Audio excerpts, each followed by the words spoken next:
Olá, aproveitou bem o intervalo desta aula? Então, agora nós vamos para a segunda parte desta terceira aula. Como dito, nós estudaremos nesta parte os livros de Números, Deuteronômio e Josué, ok? Nós vamos continuar seguindo a ordem bíblica, né? Iniciaremos então nesta aula com o livro de Números. O livro de Números, ele tem esse título porque ele trata de números. Bem óbvio, né? Mas é isso mesmo, tá? Brincadeiras à parte. Realmente ele se refere a números. Ele se refere a dois registros, dois censos, né? De Israel, antes de entrar na Terra Prometida. Para você ter uma ideia, né, censo, lembra do IBGE, né? Talvez você já tenha aí já recebido visita do IBGE, né? O IBGE ele faz a contagem do número de pessoas, né, na sua residência para ter um total aí do número de população. Tá? Aí não foi diferente aqui nessa época, né? O primeiro censo ele foi feito no segundo ano após o povo de Israel sair do Egito. O segundo censo ele aconteceu cerca de 38 anos depois, antes deles entrarem na Terra Prometida. Entre essas duas contagens é contada a história da caminhada do povo no deserto, né? Desde a saída do Egito até Cades Barneia, onde eles permaneceram por muito tempo, muitos anos, deslocando-se, né, no final para as regiões montanhosas que ficam próximas às ribeiras do Rio Jordão. Essa história ela mostra que o povo muitas vezes ficou desanimado e com muitas dificuldades, revoltando-se inclusive contra Deus e contra Moisés. O que significa esse número? Já falamos então que o livro trata de números, né? Bom, esse número ele se refere ao primeiro censo feito no segundo ano, né? Números capítulo 1, versículos de 1 a 3 e também o 46. Para você ter uma ideia, havia cerca de 603.550 homens quando o povo saiu do Egito. Essa contagem ela não incluía os menores de 20 anos, ok? Um outro detalhe, lá no 46, diz... não, perdão, 46 vai falar sobre esse número. No versículo 47, ele vai dizer que os levitas não são contados, tá bom? Olha só que interessante, né? Entraram no Egito cerca de 70 pessoas. Olha só quantas pessoas estão então saindo, né? Nós já vimos lá no Êxodo, né? Então, mas só para reforçar e você ter uma ideia aí desse número. Um outro número é esse aqui, ó, 601.730, que ocorreu, é uma contagem que ocorreu 38 anos mais tarde. Está lá em Números 26, versículos de 1 a 4 e também os 51.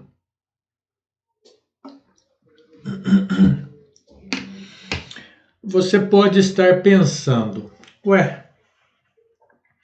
o povo de Deus estava se multiplicando no Egito, quando saiu, a gente vê agora que reduziu. É isso mesmo, reduziu, né? Mas Deus teve motivos para que isso acontecesse. Nos versículos, aproveitando essa contagem, né? Aliás, nós vamos ver esses motivos, tá? Mas no versículos 57 até o 62, nós vemos que, nesse caso, os levitas já são contados e totalizavam cerca de 23 mil levitas. Vamos caminhar um pouquinho. Esse é o mapa da provável rota, né, que o povo de Israel fez após saírem do êxodo, né, a saída do Egito. Inicialmente eles saíram, aqui tem algumas passagens que vão falar sobre isso, ok? Inicialmente eles saíram lá de Ramsés em direção a Cades Barneia. E aí você pode ver esses tracinhos azuis aí, que seria a provável rota que eles fizeram. Deus tinha uma missão para eles, mas antes muita coisa iria acontecer durante essa peregrinação no deserto. Muita revolta, desobediência do povo e Deus executando o seu juízo. Por falar em execução de juízo, né? Dois fatos que chamam a atenção por resultarem então na redução do número de levitas. Está lá em Números 16, versículos de 1 a 49, que vai falar sobre a rebelião de Corá. Naquela ocasião, por conta da rebelião de Corá, né, cerca de 14.700 houve, né, 14.700 mortos, né? Houve a rebelião de Corá e outros líderes importantes que se rebelaram contra Moisés e contra Arão. E aí Deus executou juízo. Uma outra ocasião que Deus executou juízo está lá em Números 25, versículos de 1 a 5 e o 9. 24.000 israelitas morreram por se envolverem com as moabitas, adorando ao deus Baal Peor. Então, está aqui um número bastante significativo, né, do porquê havia 603 mil e depois, no final, né, da contagem, na segunda contagem, reduziu para 601 mil, tá bom? Falando um pouquinho da estrutura do livro, o livro trata de 3 gerações.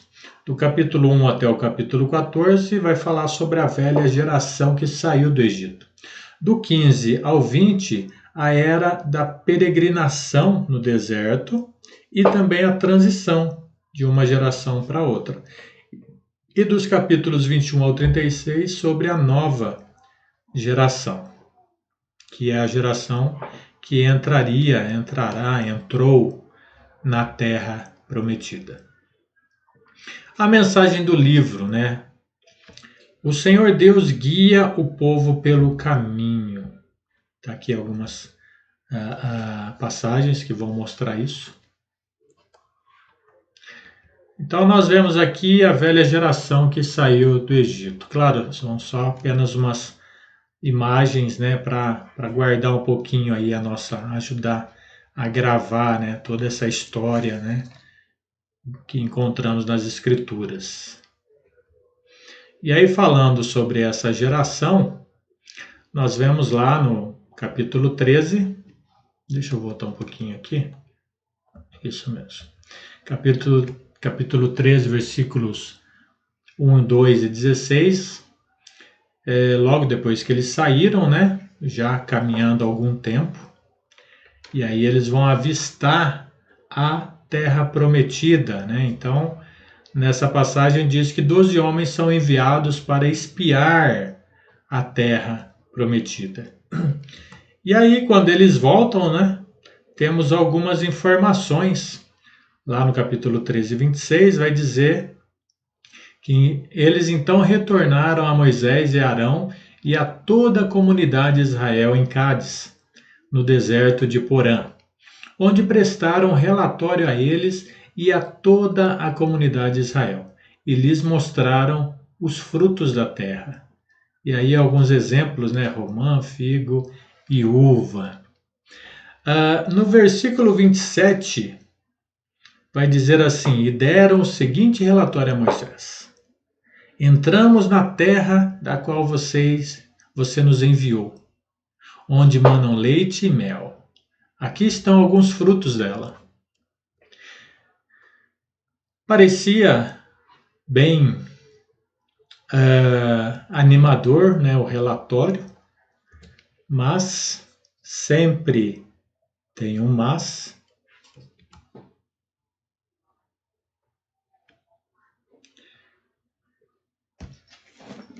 O relatório foi negativo, né? Olha só, vamos iniciar aqui. Deixa eu voltar aqui que eu deixei em uma outra passagem.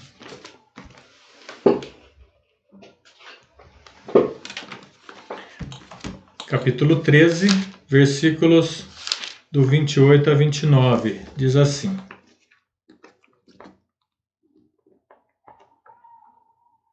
Mas o povo que lá vive é poderoso, e as cidades são fortificadas e muito grandes. Também vimos descendentes de Enaque. Os amalequitas vivem no Neguebe. Os hititas, os jebuseus e os amorreus vivem na região montanhosa. Os cananeus vivem perto do mar, junto ao Jordão. Surgiu então aí um problema, né? E pelo visto dos grandes, não é verdade? E agora, né? Qual será a solução? Então Caleb fez o povo calar-se perante Moisés e disse: Subamos e tomamos posse da terra. É certo que venceremos. Olha a fé desse homem, né? Veja a confiança em Deus. E aí, eu diria que quando confiamos em Deus, nosso grande Deus, os problemas são pequenos. Mesmo que seja literalmente grandes e nós pareçamos gafanhotos. Olha só o que diz. Vamos continuar.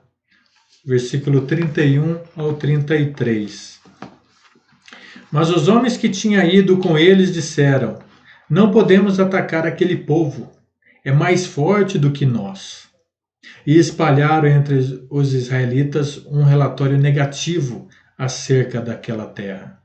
Disseram: A terra para a qual fomos em missão de reconhecimento devora os que nela vivem. Todos os que vimos são de grande estatura.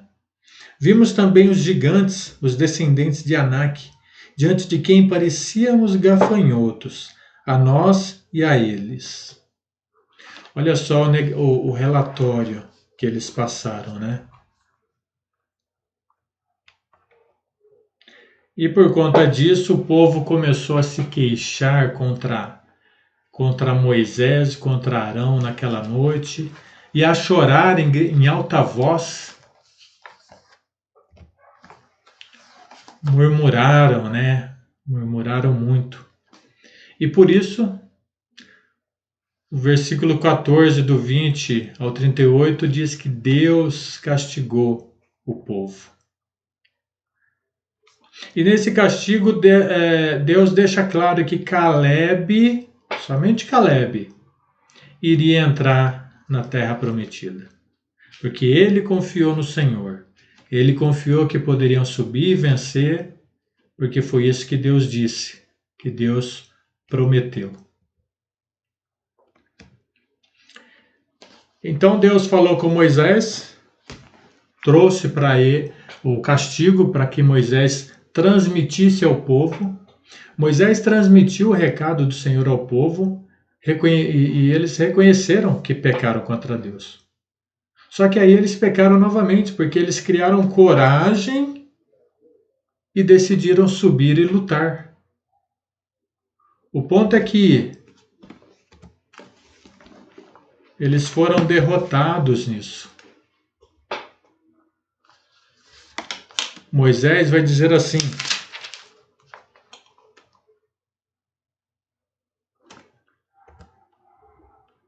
Não subam, pois o Senhor não está com vocês. E mesmo assim, eles subiram. e eles foram derrotados. Isso mostra para nós que até em nossas vidas, quando Deus não está conosco, a derrota é certa. É claro que estando Deus conosco, nós não teremos lutas, nós teremos sim, mas a vitória é certa. Mas quando Deus está ausente, olha, a derrota é certa. Caminhando mais um pouquinho, Deuteronômio 5, versículo 3, diz que Deus continuou a comunicar-se com eles através de Moisés, durante todo aquele período. Diz também que Deus deu a eles alimento, água, roupas. E nesse período, foi um período, capítulo 14 vai dizer que durante esse período, né, no deserto, iriam cair então todos os cadáveres, né, daquela geração que saiu do Egito e o povo que não confiou na promessa do Senhor. Do capítulo 15 até o capítulo 20 vai relatar a peregrinação no deserto desse povo, onde iria cair aí esses cadáveres. E essa seção contém também a transição da velha para a nova geração, com exceção de Josué e Caleb. Deixa eu pegar aqui uma passagem.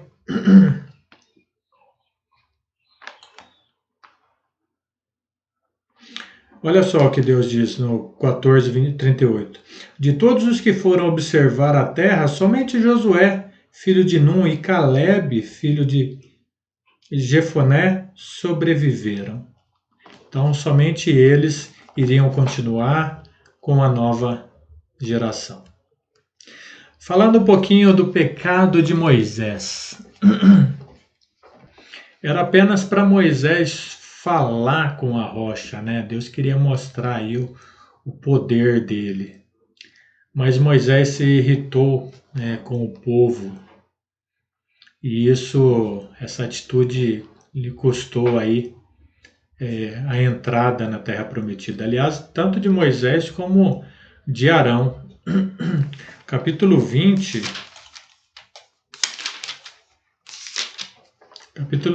o versículo 12, diz assim: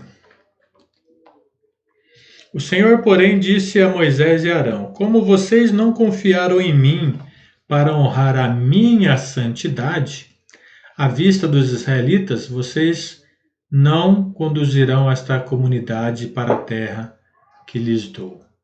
Olha só, a atitude de Moisés colocou em dúvida, né, a santidade do Senhor. Eles deveriam honrar o Senhor apenas falando, né, com a rocha para que ela jorrasse água. E isso teve um alto custo.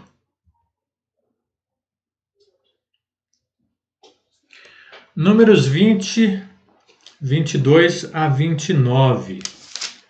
Lá em Números 20, do 22 a 29. Isso aqui eu vou ler um pouquinho, porque essa passagem é muito linda, essa passagem é maravilhosa, olha só. Toda a comunidade israelita partiu de Cádiz e chegou a Monte Hor. Naquele monte perto da fronteira de Edom, o Senhor disse a Moisés e Arão: Arão será reunido aos seus antepassados. Não entrará na terra que dou aos israelitas, porque vocês dois se rebelaram contra a minha ordem junto às águas de Meribá. Leve Arão e seu filho Eleazar para o alto do monte Hor. Tire as vestes de Arão e coloque-as em seu filho Eleazar, pois Arão será reunido aos seus antepassados e morrerá ali. Moisés fez conforme o Senhor ordenou. Subiram ao monte Hor à vista de toda a comunidade. Moisés tirou as vestes de Arão e as colocou em seu filho Eleazar. E Arão morreu no alto do monte. Depois disso, Moisés e Eleazar desceram do monte. E quando toda a comunidade soube que Arão tinha morrido, toda a nação de Israel pranteou por ele durante 30 dias. Olha, como eu disse, eu acho essa passagem maravilhosa, né? Eu fico até viajando quando leio, fico pensando em Deus me chamando para morar com Ele. Aliás, com direito à despedida, né? Com direito à despedida, porque foi avisado antes, né? Deve ser fantástico, maravilhoso, né? Mas não, eu sinceramente não espero, só penso, né? Porque eu espero sim morar com Deus, mas não exatamente que Ele literalmente me chame, né? Vamos caminhar um pouquinho então. Vemos aqui o início da nova geração, né? E passando com ela, com essa geração. Aliás, do capítulo 20, do 21 até o 25 vai falar sobre a nova caminhada. Do 26 ao 27, uma nova contagem, lembra? Segundo o censo, né? Depois do 28 ao 29, novas instruções. Então, vemos que acompanharam aí com Moisés, depois de Moisés, né? Acompanharam nessa geração, permaneceu nessa geração Oséias e Caleb, ok? No capítulo 30, vemos falar um pouco sobre os votos, né, de homens e mulheres. E aí nós caminhamos um pouquinho mais. Aqui, uma imagem dando uma ideia aí sobre a terra prometida, né? Deus mostrando no Números 27, aliás, eu vou mostrar aqui, eu vou ler. Números 27, do versículo 12 ao 17, diz assim: Então o Senhor disse a Moisés: Suba a este monte da serra de Abarim, e veja a terra que dei aos israelitas. Depois de vê-la, você também será reunido ao seu povo, como seu irmão Arão. Pois quando a comunidade se rebelou nas águas do deserto de Zim, vocês dois desobedeceram a minha ordem de honrar minha santidade perante eles. Isso aconteceu nas águas de Meribá, em Cádiz, no deserto de Zim. Moisés disse ao Senhor: Que o Senhor, o Deus de toda a vida, digne um homem como líder desta comunidade, para conduzi-lo em suas batalhas, para que a comunidade do Senhor não seja como ovelha sem pastor.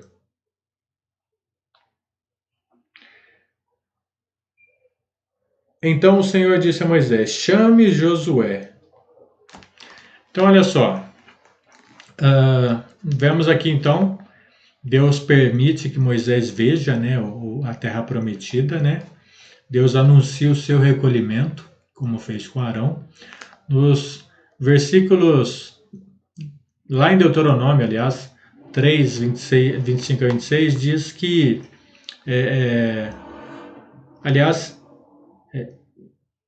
Moisés ele insiste, né, em falar com Deus para que Deus permita que ele entre na terra prometida, né? E olha só, vamos ler lá que é interessante, a gente pode tirar alguma coisa dessa passagem. Deuteronômio 3, 25 e 26 diz assim: Deixa-me atravessar, eu te suplico, e ver a boa terra do outro lado do Jordão, a bela região montanhosa e o Líbano.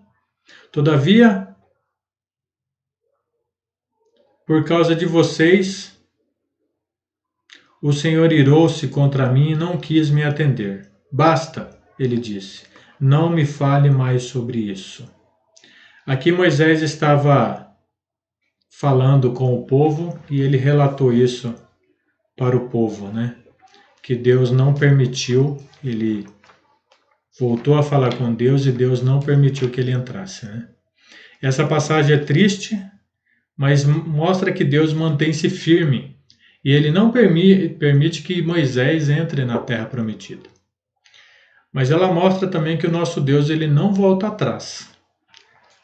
Existem vários ensinos não bíblicos, né, de que Deus interrompe seu plano, que Deus aceita recusa de homem dentro do seu plano e aí entra com outros planos, mas não. Deus ele tem um plano do início ao fim. O plano dele, nós vemos do início, a partir de Gênesis, ele vai trazer Jesus. E nada vai atrapalhar isso. Nada vai atrapalhar que a terra prometida seja entregue para esse povo. Nada vai atrapalhar que Deus dê leis para eles, que Deus mostre, inclusive profetize, que eles vão se desviar. Mesmo assim, nós já vimos na aula passada, e vamos continuar vendo isso, aliás, mesmo depois deles terem a terra prometida. E isso mostra que Deus não muda. Deus não muda, não há sombra de mudança nele. Números 27, do 18 ao 23, mostra que Josué é designado sucessor de Moisés. Então, nós vemos aqui Moisés passando, né, a liderança, vamos dizer assim, para Josué. Né? Os capítulos 31 ao 36 de Números, nós vamos estudar no livro de Josué, daqui a pouquinho, tá bom? Então, o livro de Números, ele termina finalmente tratando da certeza da herança dos filhos de Deus, né, de Israel, recebendo as terras, a terra prometida, né, conforme Deus havia dito lá para Abraão, para Isaac e para Jacó. Deus continua com a sua promessa, ele vai passando de geração em geração e nós vamos ver que Deus vai entregar essa terra para o seu povo. Finalizamos aqui. Vamos então para o livro de Deuteronômio.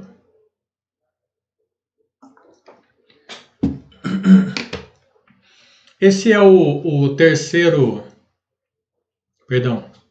último livro de Moisés, né? O qual completa os 5 volumes, né, do chamado Pentateuco.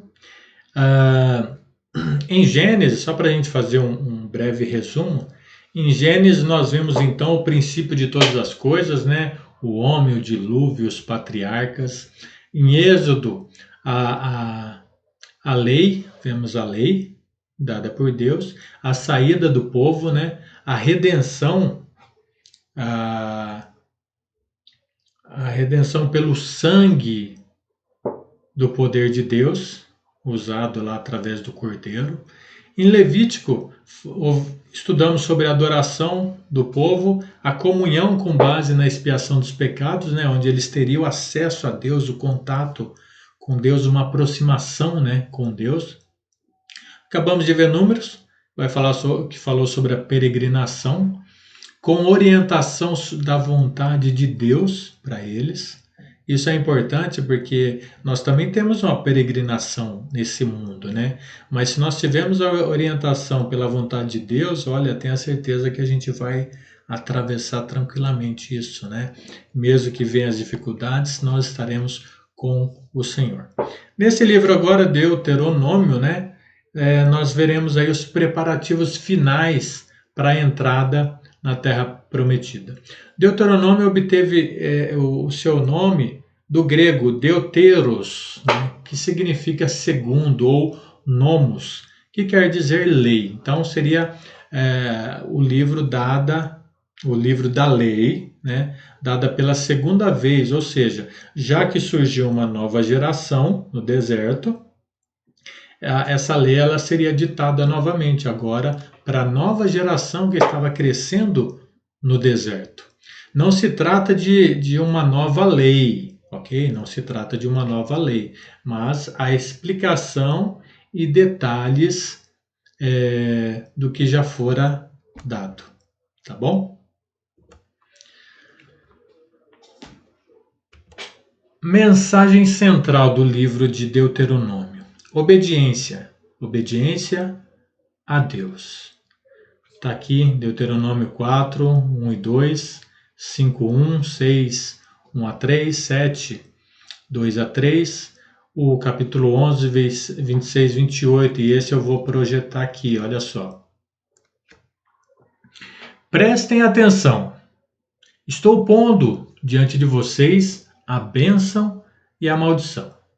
Vocês terão bênção se obedecerem aos mandamentos do Senhor, o seu Deus, que hoje lhe estou dando.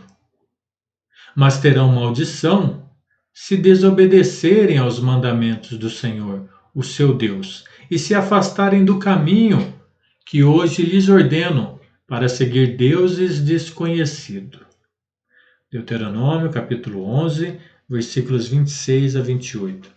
Essa é uma passagem que eu medito muito. E eu quero incentivar você também a meditar nessa passagem, a fazer o mesmo. Ainda hoje, a nossa vida, aliás, para todo mundo, todos nós temos uma vida de escolha, desde o acordar. Nós acordamos de manhã e podemos escolher, levantamos ou não, vamos trabalhar ou não. E aí nós começamos a fazer escolhas o dia todo. Escolhas, escolhas, escolhas. Se você não sabia disso, preste atenção nisso. Tudo que você vai fazer é com base em escolha. Ainda hoje, Deus continua colocando sobre nossas vidas a bênção e a maldição. Cabe a mim e a você escolher o que queremos.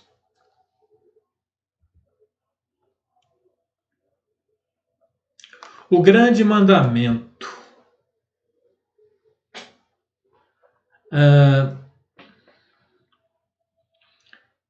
Olha só, o primeiro aqui, ó.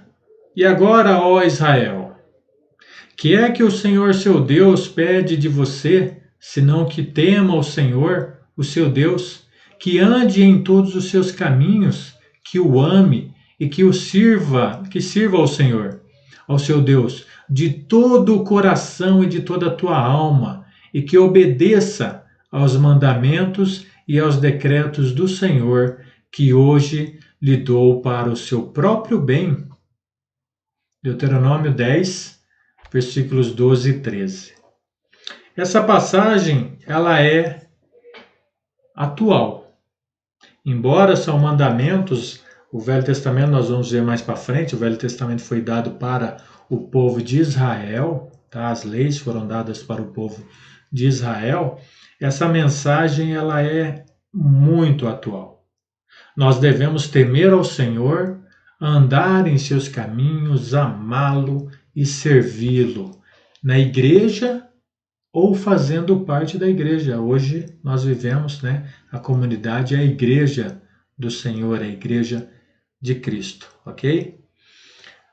A outra leitura, Deuteronômio 11, de 1 a 14, Na verdade aqui eu estou tirando só os versículos 13 e 14, mas você pode ler por inteiro depois, tá bom? Portanto, se vocês obedecerem fielmente aos mandamentos que hoje lhes dou, amando o Senhor, o seu Deus, e servindo-o de todo o coração e de toda a tua alma, então, no devido tempo, enviarei chuva sobre a sua terra, chuva de outono e de primavera, para que vocês recolham o seu cereal e tenham vinho novo e azeite. Essa passagem, ela confirma o que já vimos, que Deus é específico. Ele não quer que obedeçamos, mas Ele quer que obedeçamos fielmente. Olha só, é uma diferença. Ele não quer que o amamos e o servimos, mas Ele quer que o amamos e o servimos de todo coração, de toda a nossa alma. Olha só, essa mensagem ela é muito importante. O Senhor Jesus, quando Ele vai falar sobre a videira lá no Evangelho de João, Ele vai dizer: eu sou a videira verdadeira. Por que verdadeira? Porque existe videira falsa. Lá na conversa com o povo judeu, João 8, 30 a 32, ele vai dizer assim: se vocês permanecerem firmes na minha palavra, verdadeiramente serão meus discípulos. Olha só. Então, o Senhor não quer que sejamos apenas discípulos. Discípulos tem um monte, mas Ele quer que sejamos verdadeiros discípulos. Quando a gente começa a ouvir as palavras do Senhor Jesus, a gente começa a ver que, infelizmente, não é a quantidade que o Senhor busca. O Senhor Deus, ele é exigente, ele quer qualidade. Mateus 7, 21, ele vai dizer: nem todo que me diz Senhor, Senhor entrará no reino de Deus, mas apenas aquele que faz a vontade do Pai que está no céu. No 22 ele diz: naquele dia muitos me dirão, muitos irão se justificar. E o final a gente vê que ele vai falar: afastem-se de mim vocês que praticam o mal. Então isso mostra que Deus quer compromisso sério, fidelidade. Ele quer que sejamos verdadeiros com Ele. E é isso que nós queremos transmitir, para que todos nós possamos caminhar junto, com fidelidade, com integridade. Vamos ver daqui a pouco, né? Integridade e fidelidade ao Senhor. Ok?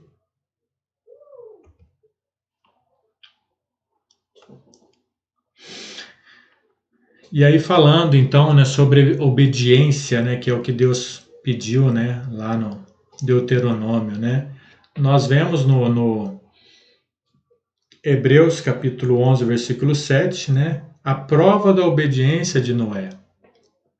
Foi quando ele pegou o machado e cortou a primeira árvore, sem discutir com Deus. Deus pediu a madeira cipestre, tá? Madeira cipestre. E aí foi e cortou. Ele começou a obedecer aí, ele deu essa primeira prova aí da obediência ao Senhor.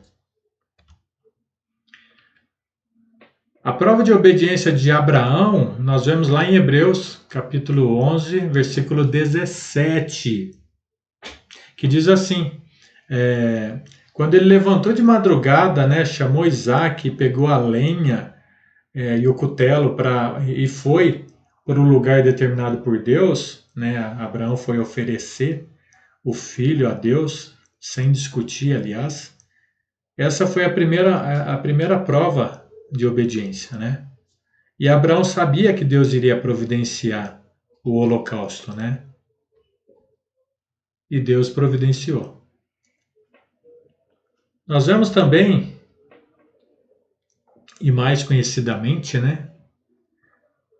Mateus 26, 39, a prova de obediência de Jesus ao seu Pai.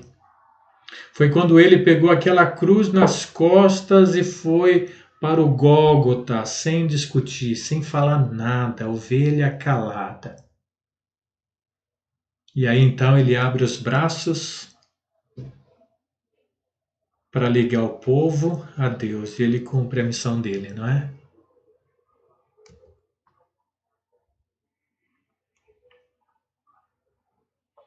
E aí dentro dessa ideia de obediência, nós devemos ter cuidado, porque existe castigo para quem acrescentar, para quem alterar e para quem diminuir. Nós já vimos isso na aula introdutória, não foi? Que há 3 advertências claras na Bíblia dizendo que não pode alterar a palavra de Deus. A primeira é exatamente essa, olha só, Deuteronômio 4:2. Não acrescentem as palavras que eu lhes ordeno e delas nada retirem, mas obedeçam aos mandamentos do Senhor, o Deus de vocês, que eu lhes ordeno.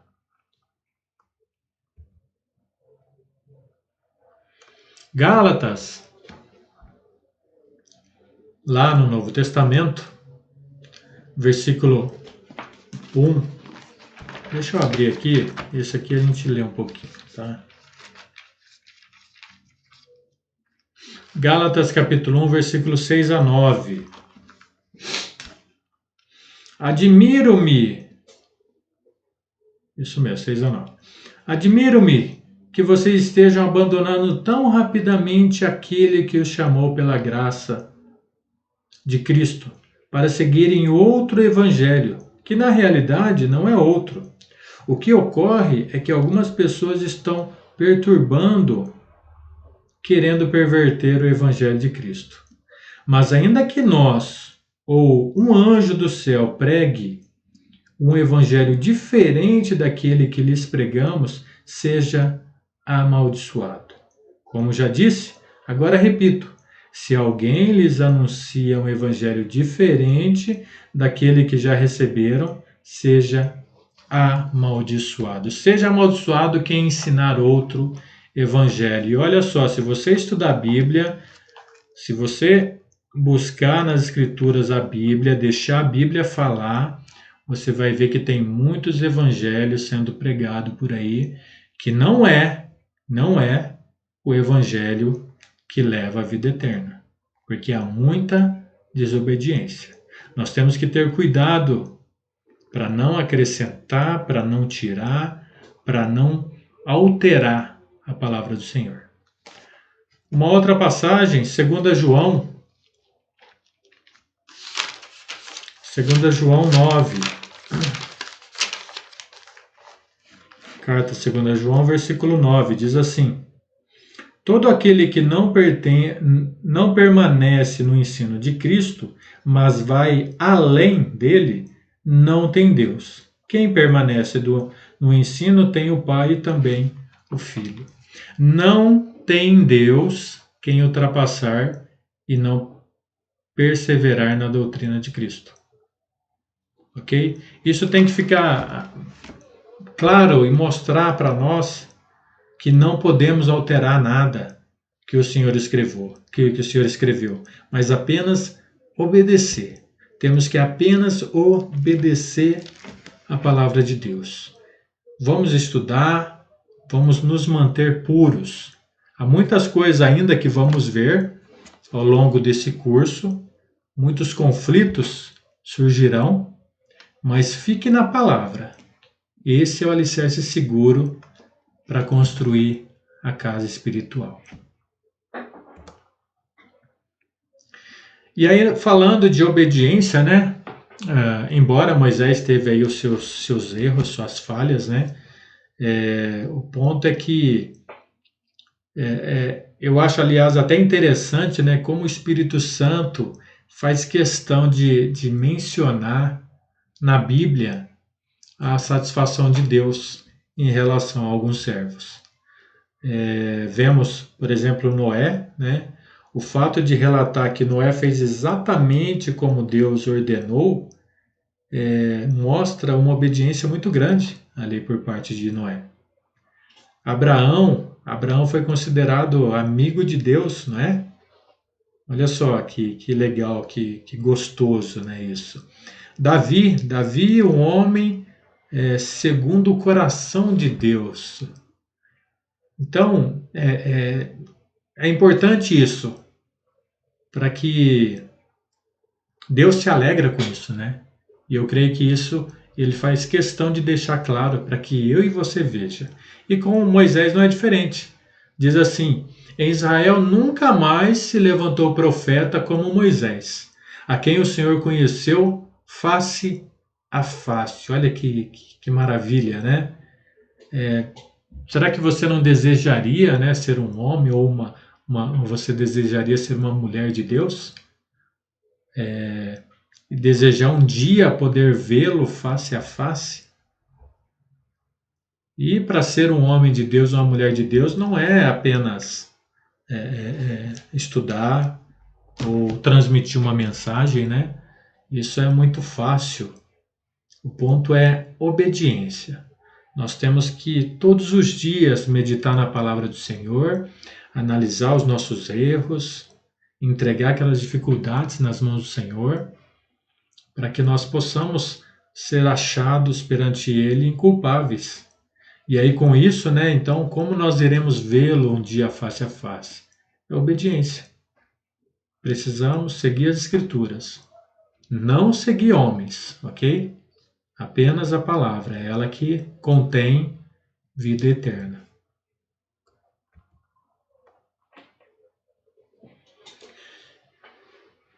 Aqui nós vamos falar sobre cada período, falar assim brevemente, né, sobre cada período da vida de Moisés. Então, olha só, no primeiro período, está lá em Êxodo 2:1, e Atos 7 também vai relatar, Atos 7, versículos 20 a 22, né?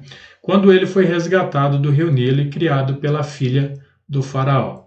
Depois de 40 anos, vemos aí um outro período, Êxodo 2:15, depois também Atos 7, versículos 29 e 30, que foi quando Moisés foi para as terras de Midian, após ele matar um soldado egípcio, e lá ele se tornou pastor de ovelhas e se casou com Zípora, tá bom? Um outro período que é relatado lá em Êxodo 7, versículo 7, e também em Deuteronômio capítulo 31, versículo 2, que é quando ele retorna para o Egito, onde, acompanhado do seu irmão, ele vai iniciar o plano de Deus, né? E aí ele se torna Moisés, o líder dos israelitas e o instrumento de Deus, né? O livro de Moisés aliás, todo esse Pentateuco, né, são livros fantásticos, né, porque mostra muito do poder de Deus e como Deus usou Moisés para cumprir a vontade dele, a vontade soberana dele. Em Deuteronômio, capítulo 31, versículos de 7 a 30, vemos Moisés entregando o mandato, né, a Josué, passando o bastão. E aí Josué terá uma grande responsabilidade pela frente. Vejamos o que Deus disse, então, para Moisés. E o Senhor disse a Moisés: você vai descansar com os seus antepassados, e este povo logo irá prostituir-se, seguindo os outros deuses estrangeiros da terra em que vão entrar. Eles se esquecerão de mim e quebrarão a minha aliança que fiz com eles. Naquele dia se acenderá a minha ira contra eles, e eu me esquecerei deles. Eles serão destruídos. Muitas desgraças e sofrimentos os atingirão. E naquele dia perguntarão: será que essas desgraças não estão acontecendo porque o nosso Deus não está mais conosco? E com certeza esconderei o meu rosto deles daquele dia, por causa de todo o mal que praticaram, voltando-se para outros deuses. Guarde bem o final desse versículo 16 aqui, ó. Eles se esquecerão de mim e quebrarão a aliança que fiz com eles. Nós vamos ver mais para frente, quando nós falarmos sobre a transição da velha aliança para a nova aliança. Esse ponto é importante. E aí então nós vemos, segundo Deuteronômio 34, 7, né, a morte de Moisés. Ele morreu com 120 anos. Deuteronômio 34, 6 relata que ele foi sepultado por Deus. Eu quero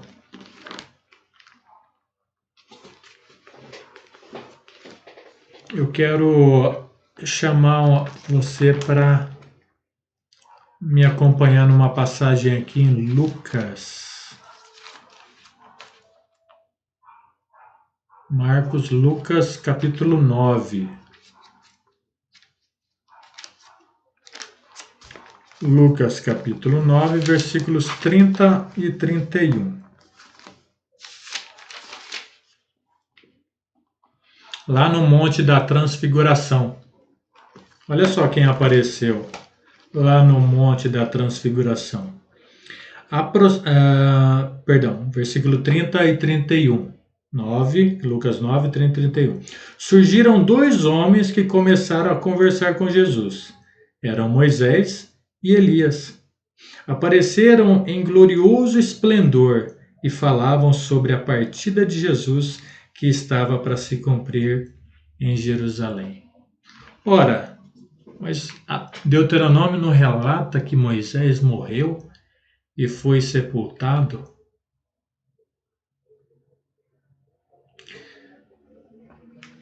Uma outra passagem aqui, Hebreus 11.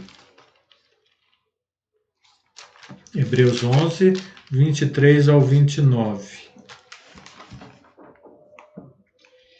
Pela fé, Moisés, recém-nascido, foi escondido durante 3 meses por seus pais, pois estes viram que ele não era uma criança comum e não temeram o decreto do rei.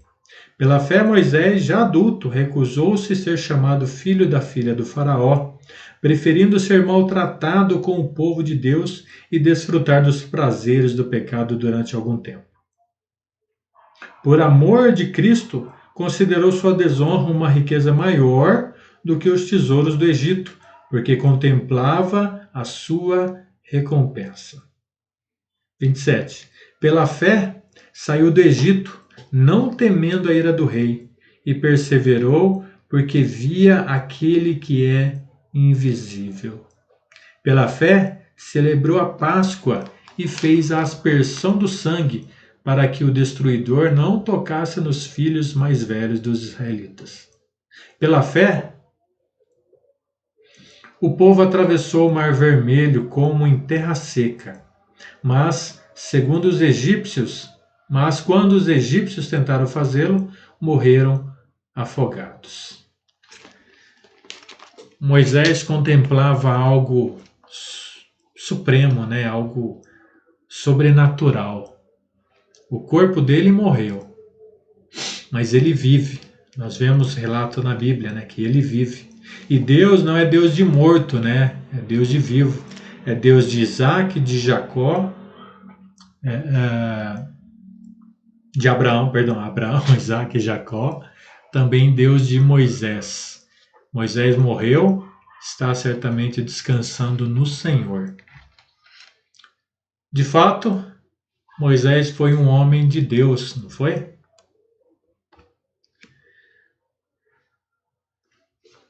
Iniciamos então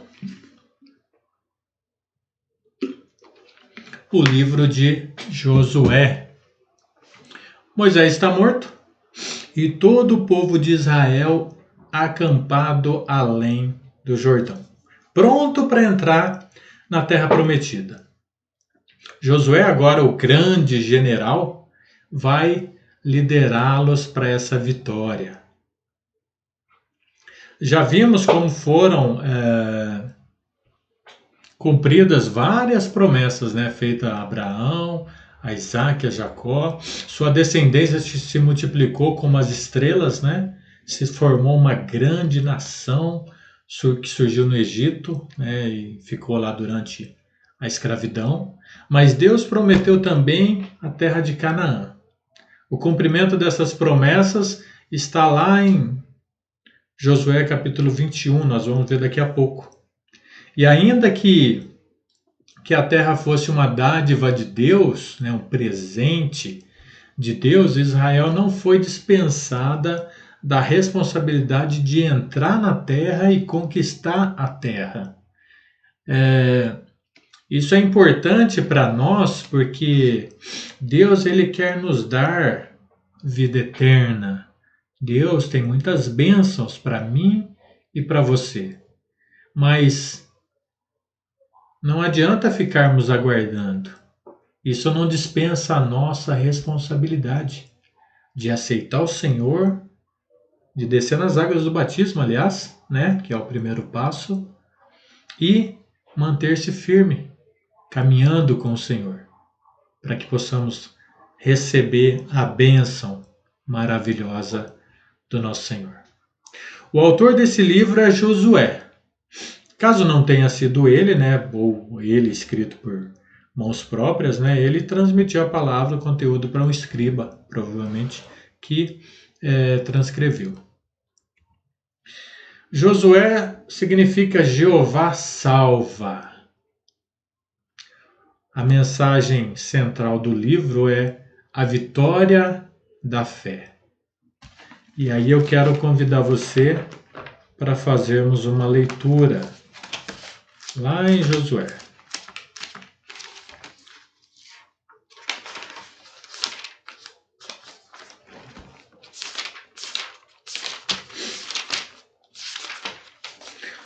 Josué capítulo 1, versículos 5 a 9, diz assim: Ninguém conseguirá resistir a você todos os dias da sua vida.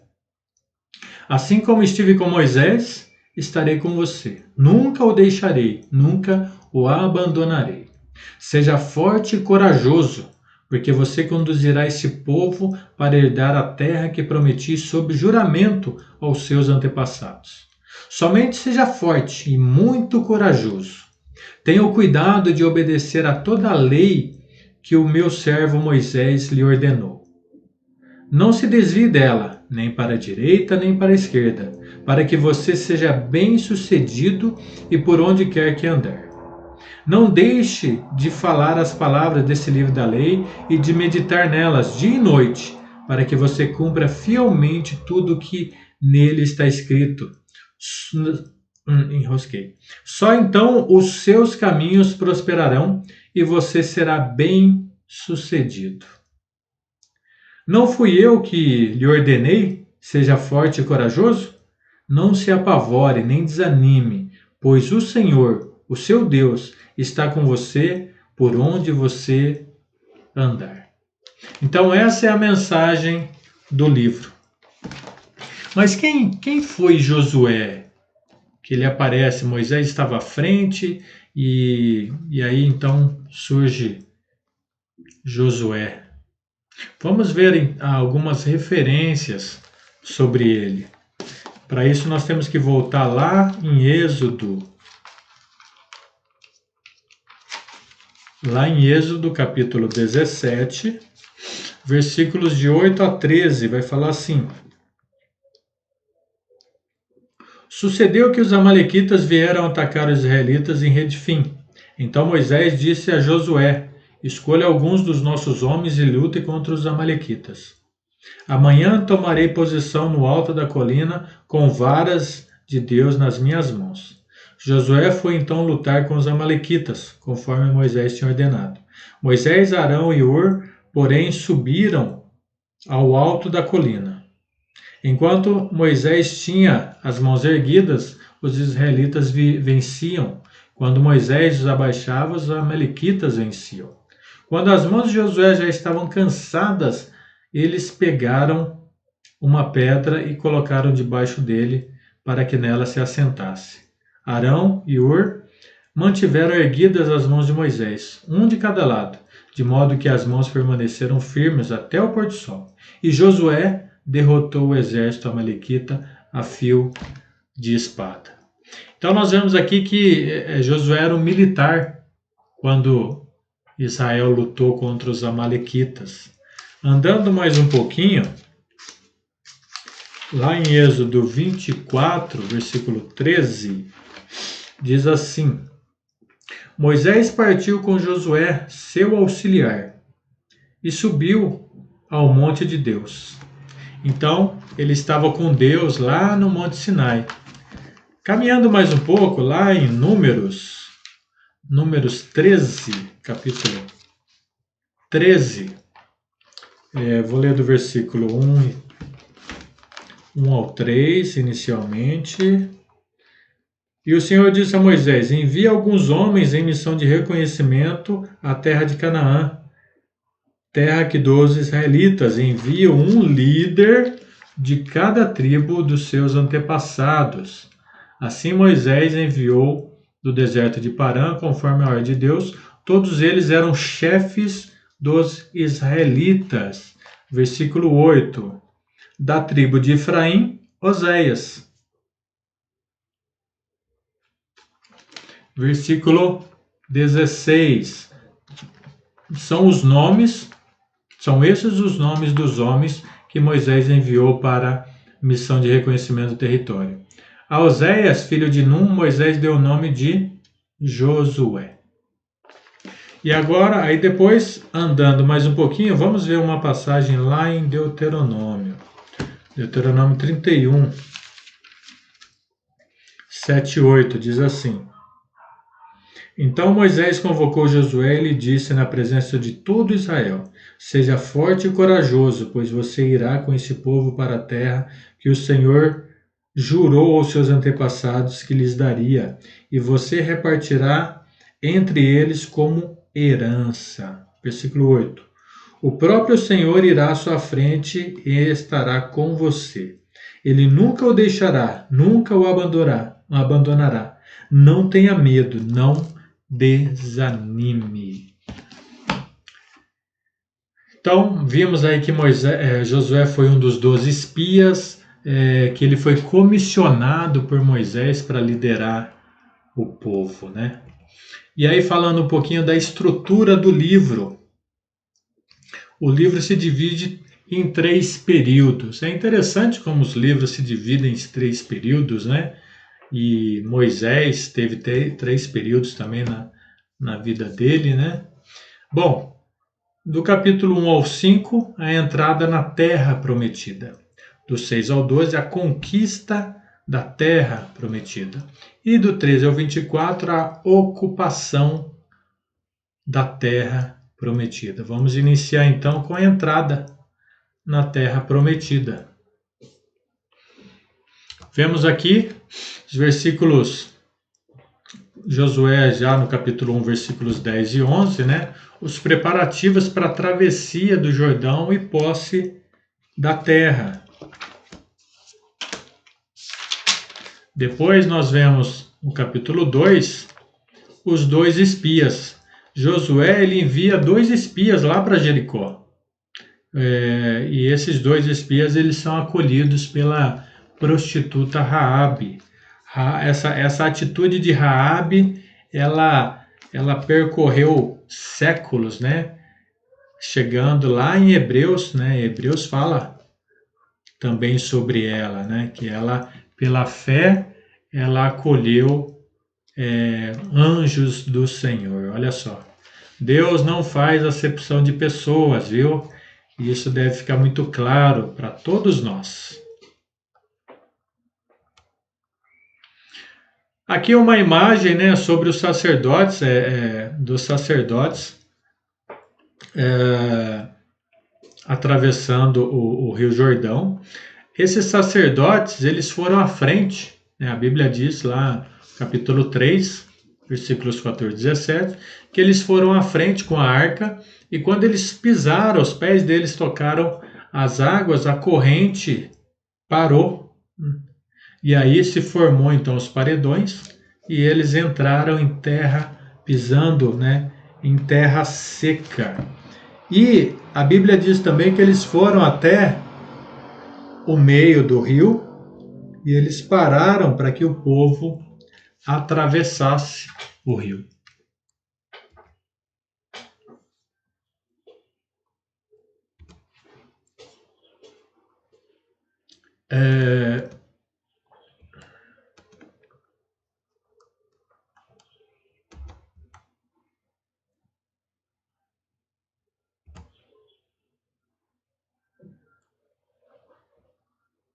Tem um slide aqui que por uma falha eu devo ter ocultado, ele não apareceu, mas ele vai falar de um memorial. Esse memorial é umas pedras que eles tiraram lá do rio, e Moisés colocou então 12 pedras na margem do Rio Jordão, como um memorial, uma recordação para o povo, né? Para que quando os filhos perguntassem para eles, né, o que era aquilo, eles pudessem se lembrar, se recordar do Senhor, das maravilhas que Deus fez, né? Inclusive a passagem pelo Jordão e também pelo Mar Vermelho, né? E aí, falando também de recordação, a circuncisão era uma recordação. Foi uma outra maneira que os israelitas tinha, né, de se lembrarem de Deus por toda a vida. Se lembrar por toda a vida que eles pertenciam exclusivamente a Deus. E essa circuncisão, ela tinha propósito, né? Ela tinha 3 propósitos. Lá, nós vemos a questão da circuncisão lá no capítulo 5, tá, de Josué, mas o primeiro propósito, né, nós podemos ver lá em Levítico, né, era uma cirurgia feita nos meninos, ok? Tipo a operação da fimose, tá bom? O segundo propósito, lá em Gênesis 17, 10, né, era uma aliança entre Deus e o povo judeu. E o terceiro propósito era um castigo para os que negligenciassem. Então, todo o povo, mesmo antes, né, da lei, ok? Porque isso já foi uma aliança lá em Gênesis, né, feita com Abraão. Lá em Êxodo já existia aí um castigo para quem negligenciasse. Se você verificar lá em Êxodo 4, vai falar de Moisés, que por algum motivo lá ele não circuncidou o filho, né? E a Bíblia diz que Deus foi para matá-lo, né? É um assunto complicado, eu acabei não tocando nesse assunto lá em Gênesis, porque tem várias informações sobre essa questão, né?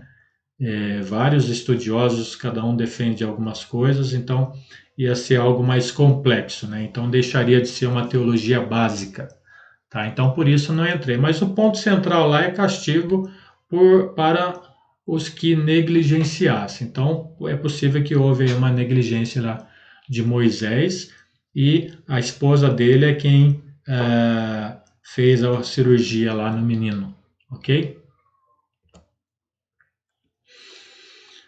E chegamos aí então na conquista da Terra Prometida. Israel está quase tomando posse da Terra Prometida. Mas antes, algo impressionante iria acontecer. Deus manda, vamos abrir aqui, ó, Josué capítulo 6. Não vamos ler toda a passagem, tá? Nessa passagem aqui nós vemos a queda de Jericó. E aí, só para a gente pegar algum contexto, Deus diz assim, versículo 3: Marche uma vez ao redor da cidade com todos os homens armados, faça isso durante 6 dias. Então, dar uma volta por dia em torno da cidade durante 6 dias. Versículo 4.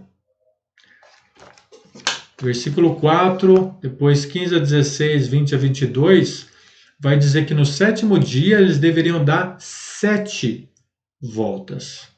E aí então, quando terminou de dar a 7ª volta, os sacerdotes tocaram as trombetas, o povo gritou, o muro caiu e cada um atacou de onde estava, né? E tomaram aí a cidade. Mas depois da bênção veio a maldição. Vemos aqui no capítulo 7, os israelitas são derrotados lá pelo reino de Ai. E qual foi o motivo? Pecado de Acã. Acã, que era da tribo de Judá, se apossou de coisas que foram consagradas ao Senhor. Os tesouros, né, aquelas coisas que eles iriam conseguir lá em Jericó, eles iriam consagrar ao Senhor. Mas Acã se apossou dessas coisas. E a ira do Senhor se acendeu contra Israel. E o resultado? Perderam a batalha para o reino de Ai. E aí, após o juízo, após fazer juízo, a ira de Deus se afastou. Você pode confirmar aí, nos versículos 20 a 26, o que aconteceu com Acã. E no capítulo 8 vai mostrar então que Deus está novamente ali com o povo, caminhando com o povo, e Ai é destruída. Ocupação das terras da terra prometida. Agora sim está chegando mais perto, né? Só resta então ocuparem as terras. Mas ainda há muitas coisas pela frente, que aliás, uma delas é quando Deus faz parar o sol e a lua, né? Isso é extraordinário. O capítulo 10, ele vai iniciar então com várias vitórias, né, conquistadas por Josué e os israelitas. No capítulo 12 ao 14, nós vemos esse fenômeno extraordinário. O sol e a lua pararam. E por que pararam? Porque durante Josué clamou, né, a Deus, isso.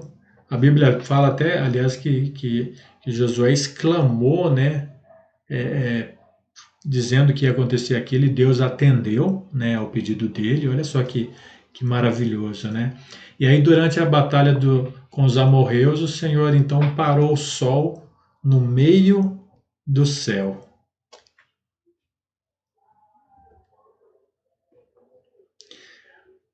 Aqui nós vemos a distribuição da terra prometida. Você pode ver aí no capítulo 13, vai falar sobre isso. O capítulo 14, versículo de 1 a 6, ele vai dizer, dentre outras coisas, que Deus iria colocar as tribos onde ele queria que ficasse. Foi Deus que determinou onde cada tribo ficaria. 3 coisas que Deus deu a Israel. Toda a terra prometida, deu descanso e entregou todos os inimigos nas mãos dos israelitas.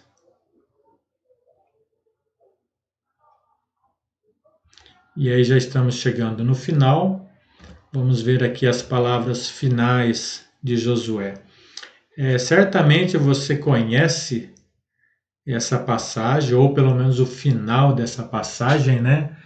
E essa mensagem, ela é maravilhosa, né? Ela serve para mim, para você, e onde quer que estejamos. Diz assim: agora temam o Senhor e sirvam-no com integridade e fidelidade. Joguem fora os deuses que os seus antepassados adoraram além do Eufrates e no Egito, e sirvam o Senhor. Se, porém, não lhes agrada servir o Senhor, escolha hoje a quem irão servir. Se aos deuses dos seus antepassados, que os seus antepassados serviram além do Eufrates, ou aos deuses dos amorreus, em cujas terras vocês estão vivendo, mas eu e minha família serviremos ao Senhor. No meio de uma geração pervertida, aliás, no meio de várias nações pervertidas, Moisés tomou uma posição no meio do povo. Se eles querem, sirva a Deus com integridade e fidelidade. Joguem fora deuses antepassados. Mas se quiserem servir, se decidir assim, eu e minha casa serviremos ao Senhor. Isso serve para nós. Isso serve para você, talvez. Se você tem deuses ou costumes religiosos que não são do agrado do Senhor, esse é um convite para você temer ao Senhor Deus, segundo a palavra dele, e servi-lo com integridade e fidelidade. Jogue fora costumes, jogue fora religiosidade humana. Fique com o Senhor. Sirva você e a sua casa ao Senhor. Esse é um convite. Esse convite não é só para aquela época. Esse convite ainda serve até os dias de hoje. E aí já chegamos no final. Capítulo 22, versículos 29 a 31, vai falar sobre a a morte, vai falar sobre a morte de Josué. Ficamos sabendo, então, no capítulo 24, versículo 29 a 31, sobre a morte de Josué. E então já encerramos com uma conclusão.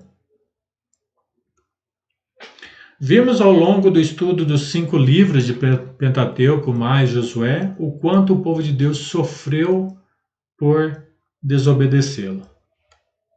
Veremos mais adiante que o povo continuará a sofrer pelos mesmos motivos: desobediência. Precisamos ter em mente que até os dias de hoje o Senhor coloca diante de nós a bênção e a maldição. Cabe a nós escolhermos. Claro que nossas vidas não será sempre mares de rosas, pois seria muito fácil, servir ao Senhor sem que passássemos por qualquer provação, tribulação, não é verdade? Mas o ponto principal em nossas vidas, seja na tribulação ou fora dela, deve ser a busca pelo conhecimento da vontade de Deus e consequente obediência a Ele.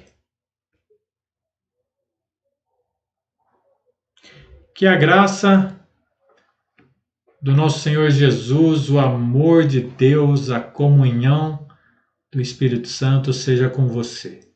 Mantenha-se firme, mantenha-se perseverante. E até a próxima aula, se assim o Senhor permitir. Amém?